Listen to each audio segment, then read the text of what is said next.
ಇಲಾಖೆ ಅಧಿಕಾರಿಗಳು ನಿನ್ನೆ ಸ್ಟಾರ್ ಹೋಟೆಲ್ಗಳ ಮೇಲೆ ರೇಡ್ ಮಾಡಿದ್ರು. ಆರೋಗ್ಯ ಇಲಾಖೆ ಅಧಿಕಾರಿಗಳು ತಡರಾತ್ರಿವರೆಗೂ ಕೂಡ ದಾಳಿಗಳನ್ನು ನಡೆಸ್ತಾನೆ ಇದ್ರು. FSSAIನಿಂದ ಪರಿಶೀಲನೆ ನಡೆಸಲಾಯಿತು. ಆಹಾರ ಸುರಕ್ಷತೆ ಗುಣಮಟ್ಟ ಪ್ರಾಧಿಕಾರ ಏನಿದೆಯಲ್ಲ, ಈ ಪ್ರಾಧಿಕಾರದ ಅಧಿಕಾರಿಗಳು ನಿನ್ನೆ ಪ್ರತಿಷ್ಠಿತ ಹೋಟೆಲ್ಗಳಲ್ಲಿ ತಲಾಶ್ ನಡೆಸಿದ್ರು.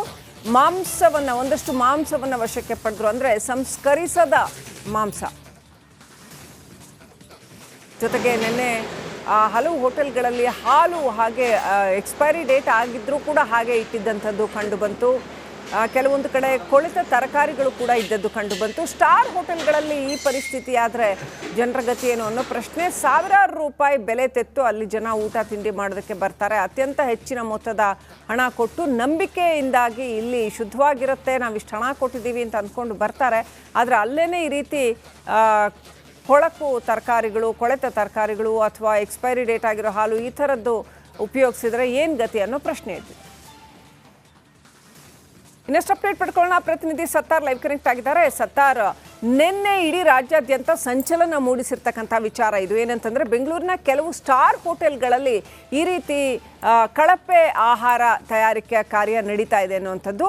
ಇಡೀ ದಿನದ ರೇಡ್ ಯಾವ ರೀತಿಯಲ್ಲಿತ್ತು, ಯಾವೆಲ್ಲ ಪ್ರಮುಖ ಅಂಶಗಳು ಬಟಾಬಯಲಾಯಿತು, ಇವತ್ತು ಕೂಡ ಮುಂದುವರಿತಾ ಇದೆಯಾ ರೇಡ್, ಏನೆಲ್ಲ ಅಪ್ಡೇಟ್ ಇದೆ, ಇವ್ರ ವಿರುದ್ಧ ಏನು ಕ್ರಮ ಕೈಗೊಳ್ತಿದ್ದಾರೆ ಸತ್ತಾರ್?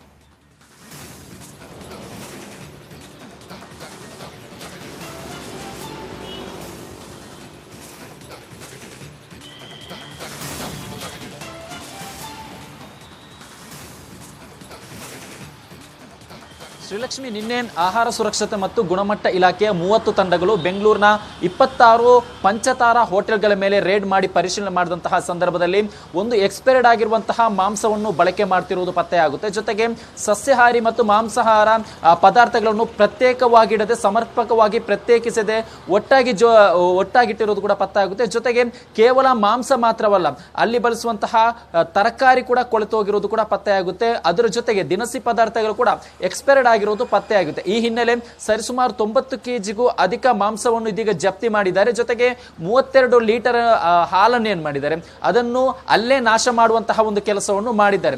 ಈ ನಿನ್ನೆ ಕಾರ್ಯಾಚರಣೆ ಸಂದರ್ಭದಲ್ಲಿ ಹಲವು ನ್ಯೂನ್ಯತೆ ಗೊತ್ತಾಗುತ್ತೆ. ಪಂಚತಾರ ಹೋಟೆಲ್ಗಳಲ್ಲಿ ಬಳಕೆ ಮಾಡುವಂತಹ ದಿನಸಿ ಪದಾರ್ಥ ಆಗಿರಬಹುದು, ಮಾಂಸ ಆಗಿರಬಹುದು, ತರಕಾರಿ ಆಗಿರಬಹುದು, ಬಹುತೇಕ ಎಕ್ಸ್ಪೈರ್ಡ್ ಆಗಿರೋದು ಗೊತ್ತಾಗಿರುವಂತಹ ಹಿನ್ನೆಲೆ ಮೊದಲ ಹಂತವಾಗಿ ಅವರಿಗೆ ನೋಟಿಸ್ ಕೊಡುವಂತಹ ಒಂದು ಕೆಲಸವನ್ನು ಮಾಡಿದ್ದಾರೆ. ನೋಟಿಸ್ ಕೊಟ್ಟು ಒಂದು ದಂಡ ಹಾಕ್ತಾರೆ. ಜೊತೆಗೆ ಅದೇ ಒಂದಿಷ್ಟು ಕಾಲಾವಕಾಶವನ್ನು ಕೊಡ್ತಾರೆ. ನೋಟಿಸ್ನಲ್ಲಿ ಒಂದು ಡೆಡ್ ಲೈನ್ ಅನ್ನು ಕೊಟ್ಟಿರ್ತಾರೆ. ಆ ಒಂದು ನಿಗದಿತ ದಿನದ ಒಳಗಡೆ ಸರಿಪಡಿಸುವಂತೆ ಒಂದು ನೋಟಿಸ್ ಅನ್ನು ಕೊಟ್ಟಿರ್ತಾರೆ.